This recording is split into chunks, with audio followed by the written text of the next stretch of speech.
La Universidad Autónoma de Campeche, a través de la Facultad de Ciencias Químico-Biológicas, en el programa educativo Químico-Farmacéutico-Biólogo, presenta transfusiones componentes sanguíneos y sus reacciones adversas por el bachiller Antonio Alejandro Chan García del séptimo grado Grupo B, en asignatura Banco de Sangre, San Francisco de Campeche, 16 de noviembre del 2020. La transfusión de componentes sanguíneos. La transfusión de componentes sanguíneos al paciente en las condiciones de seguridad adecuadas que permitan prevenir complicaciones y actuar con rapidez ante la aparición de reacciones adversas. En este texto, pues lo que podemos entender es que se deben de hacer buenas prácticas, en este caso de transfusión sanguínea, para poder identificar y actuar con rapidez entre la aparición de alguna reacción secundaria o reacciones post-transfusionales.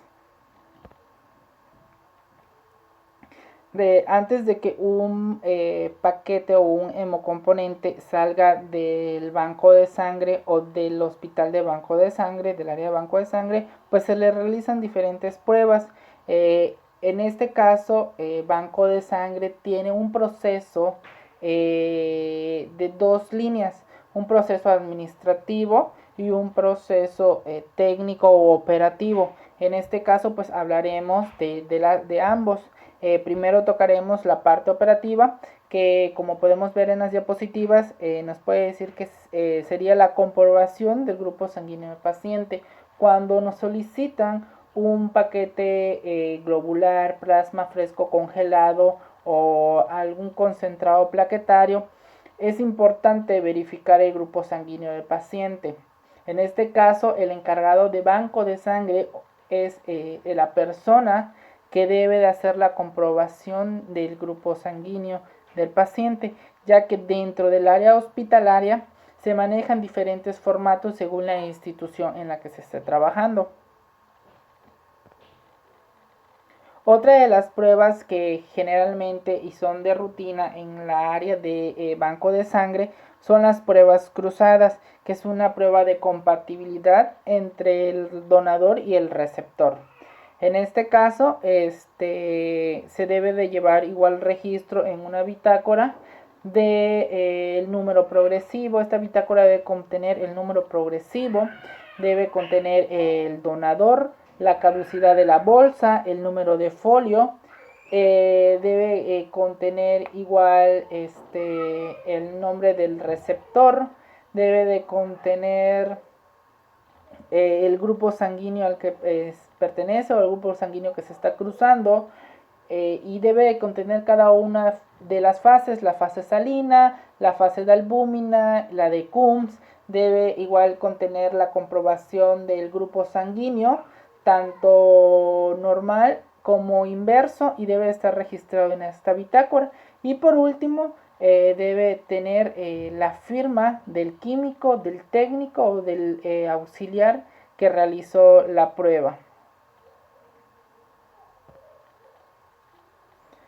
Los procesos de transfusión de componentes sanguíneos están compuestos pues por diferentes puntos que vamos a ir a ver a lo largo de este video, que pues como podemos observar, ya vimos la parte operativa, la parte técnica, pero en este caso de la parte de transfusión de hemocomponentes, cuando la bolsa llega, se mantiene en banco de sangre y luego se entrega a la parte de enfermería para la transfusión. Entonces, en todo ese trayecto, pues igual hay un proceso administrativo y normativo con el que se debe de cumplir.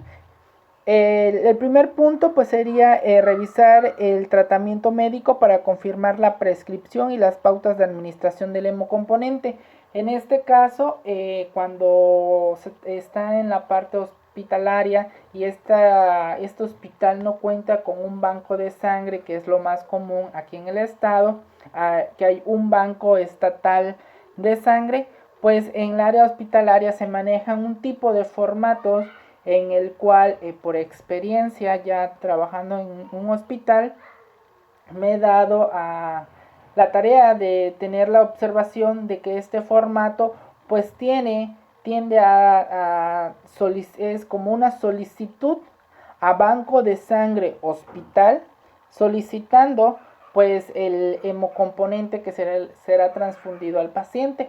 Esta solicitud pues consta del nombre del paciente, la cama, la edad, el diagnóstico, el hemocomponente que se está solicitando, el grupo sanguíneo del paciente, el hematocrito, la hemoglobina, y de igual manera tiene la firma y la cédula profesional del médico que está prescribiendo o del médico que está solicitando. Cuando esta solicitud llega al banco de sangre, el banco de sangre en el hospital, lo que se hace, se realiza otra solicitud que va dirigida al banco de sangre estatal, el SET. En este caso, esta solicitud pues trae lo que es la petición a la directora, a la doctora Virginia, de la solicitud de las unidades de hemocomponentes X que el médico llegara a solicitar. En este caso, esta solicitud pues está conformada por la cantidad de hemocomponentes, en este caso, el grupo, el nombre del paciente, la cédula, la cama, el hematocrito, las indicaciones y por último el médico solicitante, y hasta en la parte de abajo pues está la firma del coordinador de auxiliares de diagnóstico clínico.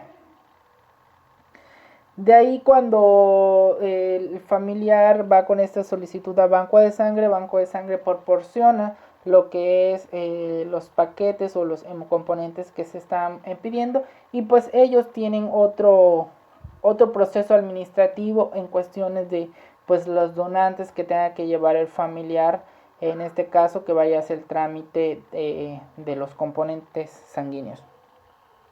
Cuando el componente sanguíneo llega al banco de sangre en hospital, lo que se realiza es una comprobación o una observación de las condiciones en las que se está recibiendo el hemocomponente, la integridad de la bolsa, el color, la ausencia, y un formatito que nos entregan en donde se le realizó la prueba serológica y que es sangre segura.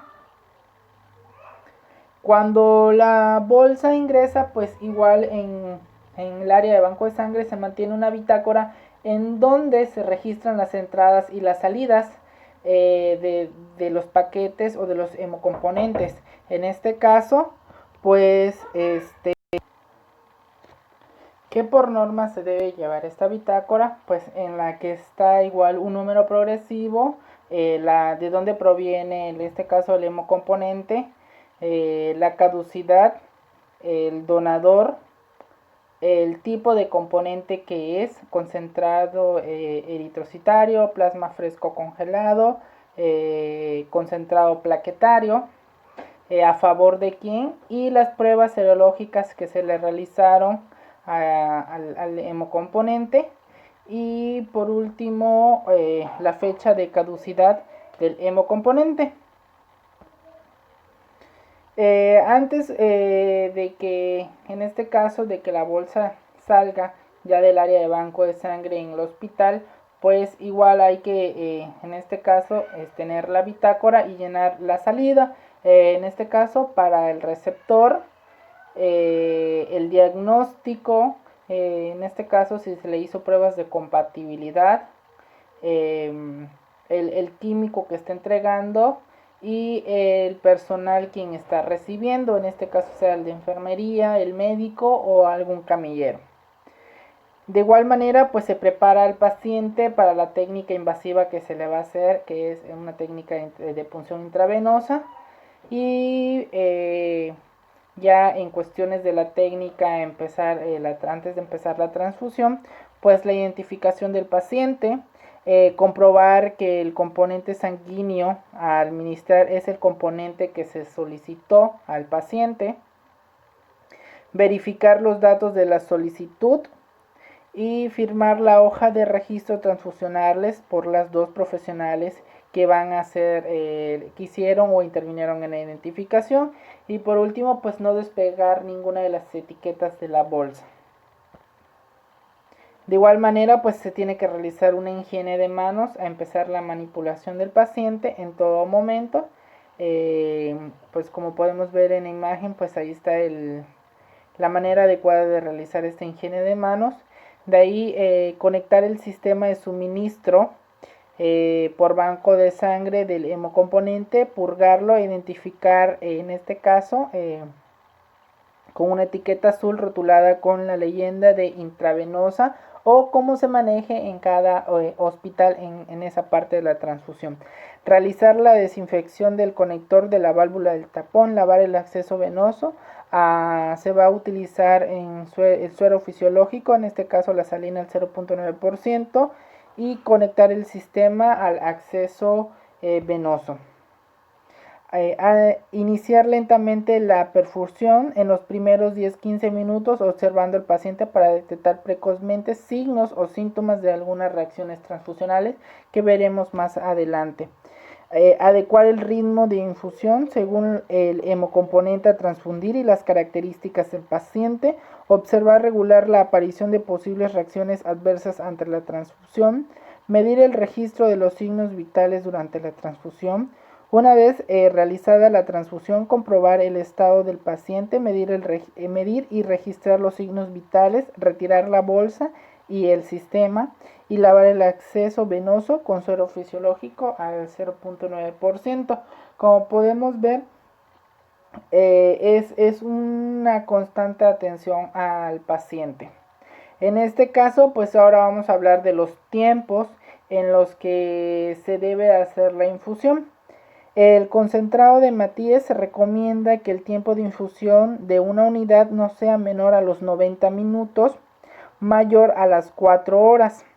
Si fuera necesario la transfusión en un tiempo superior, se puede solicitar pues que se fraccione el paquete.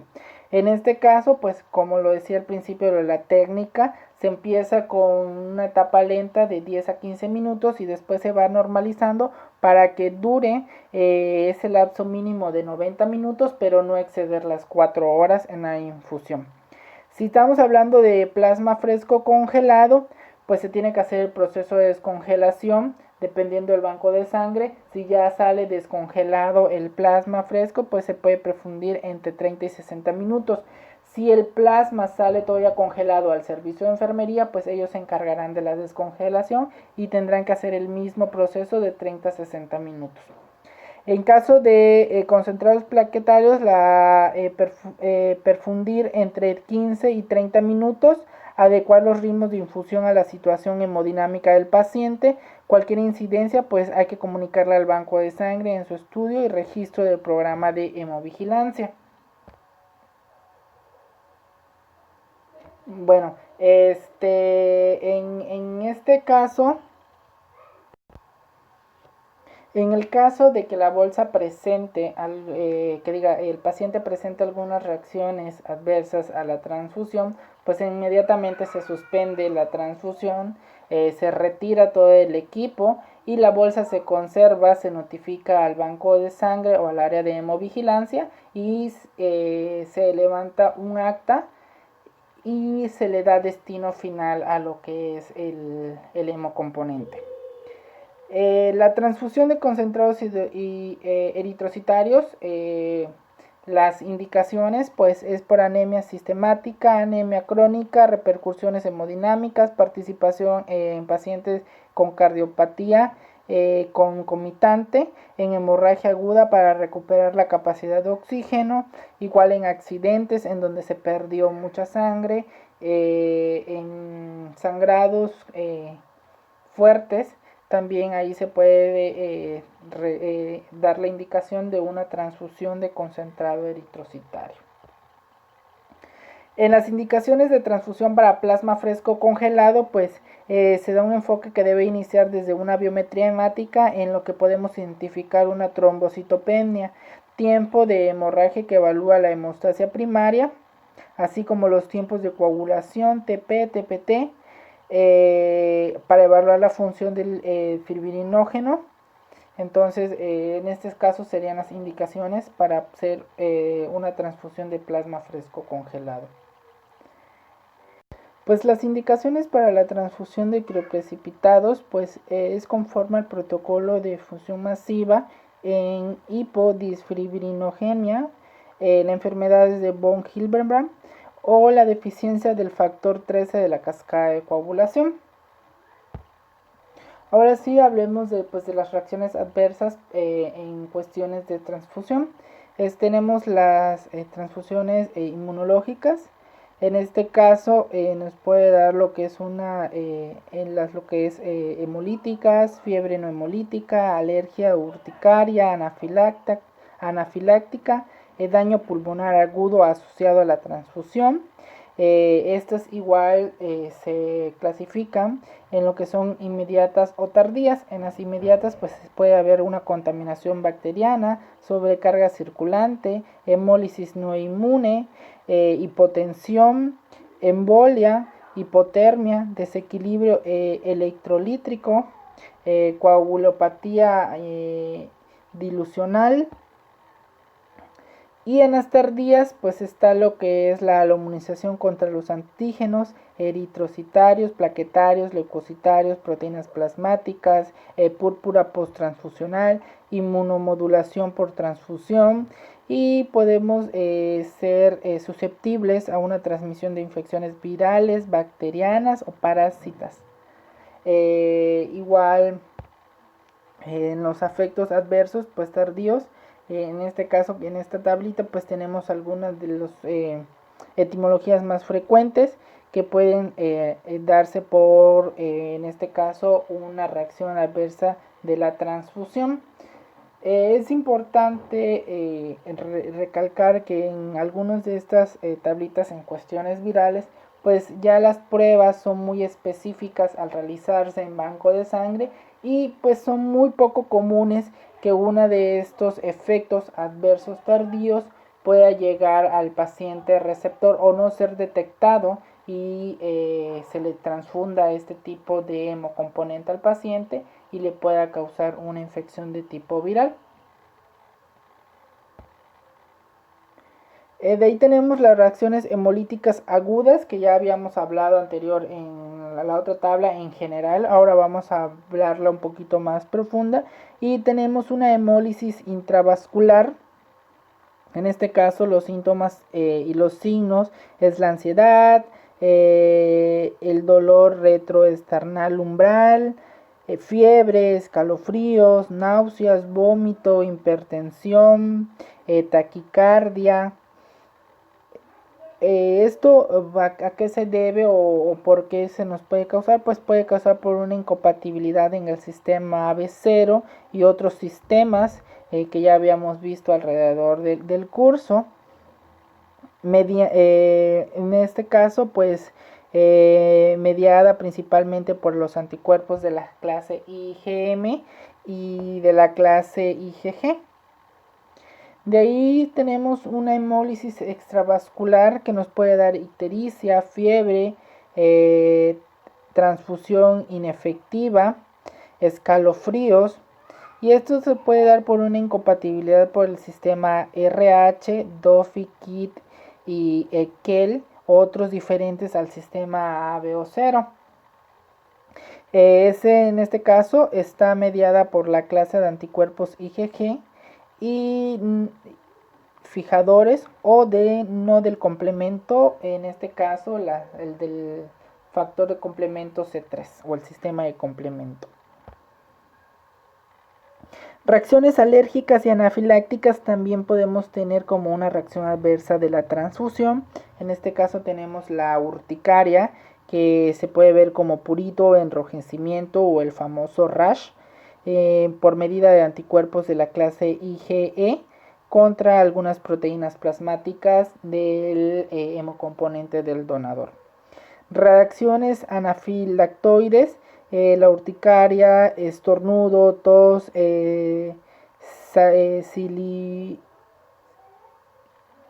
sibilancias, ronquidos, disnea, opresión en el pecho, y esto se puede ver a los anticuerpos de IgA en pacientes con deficiencia de IgA, anticuerpos contra algunas drogas o fármacos como la penicilina, y elementos no biológicos como plastificantes, ¿verdad? Para las personas a veces que tienen alguna cirugía plástica y que tienen algo en la parte del organismo que no corresponde a un elemento biológico, y pues puede haber una alteración al momento de recibir alguna transfusión sanguínea, y esto nos puede dar una reacción adversa de transfusión. Y por último tenemos las anafilácticas, que es hipotensión, obstrucción de vías aéreas superiores, algún edema, broncoespasmos, sensación de muerte inmediata, pérdida de conciencia, y esto pues se puede ver a anticuerpos de la clase IgA, hepatoglobinas, en este caso el factor C4 del sistema de complemento, y puede igual deberse a algunos fármacos como la penicilina. Pues eso sería todo en cuestiones de la transfusión de hemocomponentes y de sus reacciones adversas. Como resumen, pues vimos las partes de la sangre, o sea, qué hemocomponentes se utilizan, cuáles son los que se transfunden en la área clínica. Igual tuvimos que en esta parte pues hay una parte operativa y una parte administrativa, normativa con la que se debe cumplir.